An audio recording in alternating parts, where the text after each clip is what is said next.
Bonjour donc mes chers élèves du deuxième bac option SVT, PC, agronomie, sciences maths.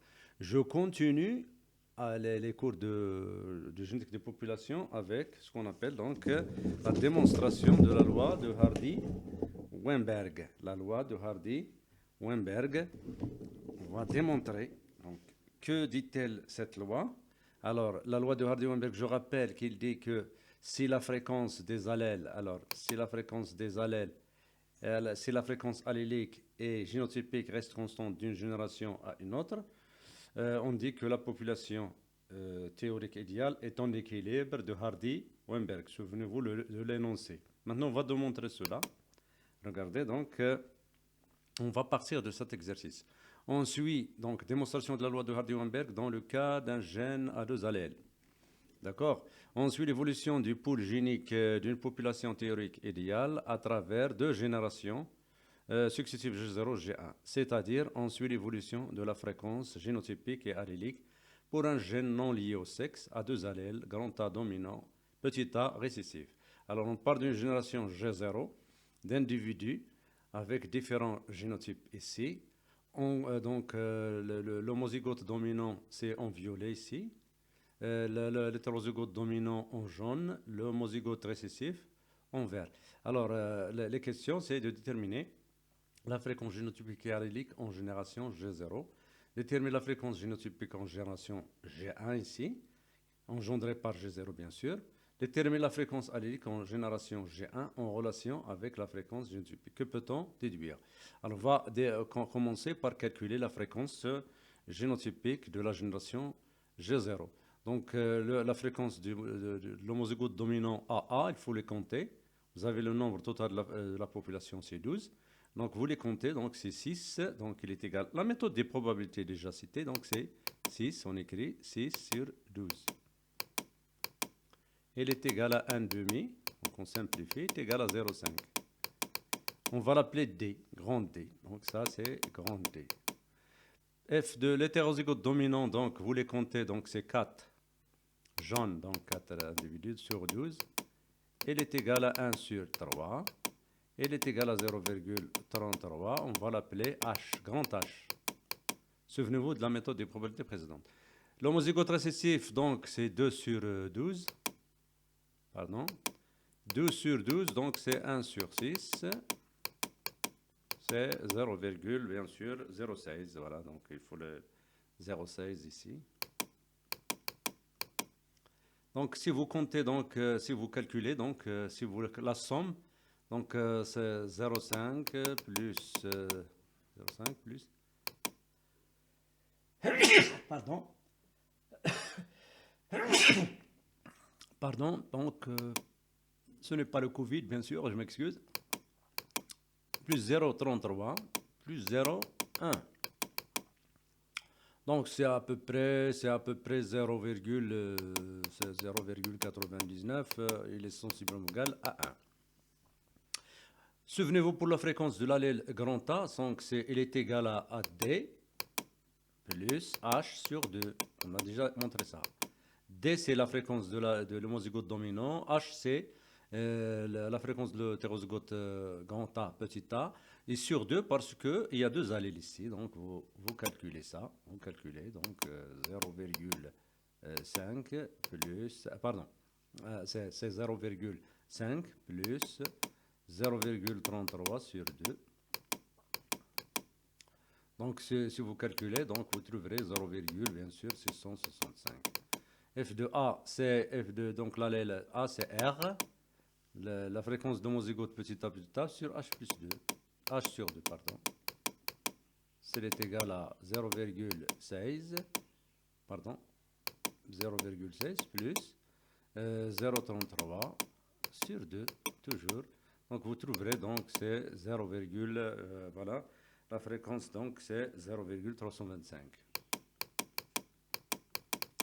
Et puisque f de a est égal à p et f de petit a est égal à q, donc la somme, c'est 0,665 plus 0,325.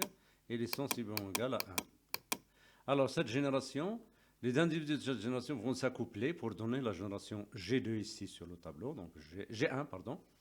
Donc on va utiliser donc l'hétérozygote jaune ici. L'hétérozygote, il va fournir donc un demi, donc 50% un demi de gamète grand A, un demi de gamète petit a. La même chose pour les femelles ici. Voilà, la fréquence c'est P, ici c'est Q. Alors c'est la même chose, 0,665. Ici c'est 0,325. La somme il est sensiblement égale à 1. Donc A, donc les gamètes, donc A avec la fréquence P, petit a avec donc ici grand A avec la fréquence P, petit a avec la fréquence Q. Donc A sur A, donc voilà, c'est P au carré, l'homozygote dominant. PQ, pardon, voilà, grand A, petit a avec la fréquence PQ, grand A, petit a avec la fréquence P, bien sûr, pardon, et petit a, le génotype Q au carré. Voilà. Donc ici, c'est P au carré. Vous calculez, vous avez P ici, 2PQ ici. L'hétérozygote dominant, c'est 2PQ ici. D'accord. Et ici, c'est l'homozygote récessif Q au carré. Vous trouverez, si vous calculez, vous faites le calcul numérique, vous trouverez 1. D'accord. C'est-à-dire P au carré plus 2PQ plus Q au carré est égal à 1. Si vous calculez alors la fréquence de l'allèle grand A dans la génération, donc il est égal à la fréquence de l'homozygote dominant, donc c'est P au carré, pardon, P au carré, plus 2PQ sur 2. Donc si on part ici pour montrer ça, donc F de A est égal à P au carré plus 2PQ sur 2. D'accord. Il est égal à P au carré plus 2PQ. Il est égal à P facteur de P plus Q, qui est égal à P. Pourquoi? Parce que P plus Q, on a dit qu'il est égal à 1. Donc la fréquence de l'allèle petit a en génération G1, grand A en génération, elle est égale à P. Elle est égale à la fréquence de l'allèle grand A en génération G0. Donc la fréquence allélique reste constante. La même chose ici, F de A, F de le récessif, vous calculez comme ça, Q au carré plus 2PQ sur 2, il est égal à Q au carré, Q au carré plus 2PQ est égal à Q au facteur de Q plus P, qui est égal à Q aussi, parce que P plus Q c'est 1. Donc F de A en génération G1, elle est égale à F de A en génération G1, pardon. En génération G1. G0, c'est la fréquence de G0. De la fréquence de l'allèle petit a en G0, c'est la fréquence de l'allèle petit a en G1. Donc, la loi de Hardy-Weinberg, donc aussi la même chose. Vous trouverez ici les mêmes calculs ici. Vous allez trouver ici la fréquence de l'allèle du génotype grand A, vous allez trouver 0, c'est la même chose, 0,5, les mêmes valeurs, vous allez retrouver les mêmes valeurs ici, 0,33. Ici, vous allez trouver 0,1. Voilà.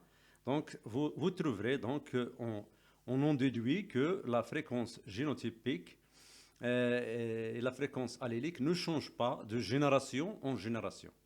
Donc, vous avez donc revoir la vidéo, vous allez trouver que la loi de Hardy-Weinberg donc, dit que la fréquence allélique et génotypique reste constante d'une génération à une autre. Voilà donc la réponse que j'ai démontrée ici.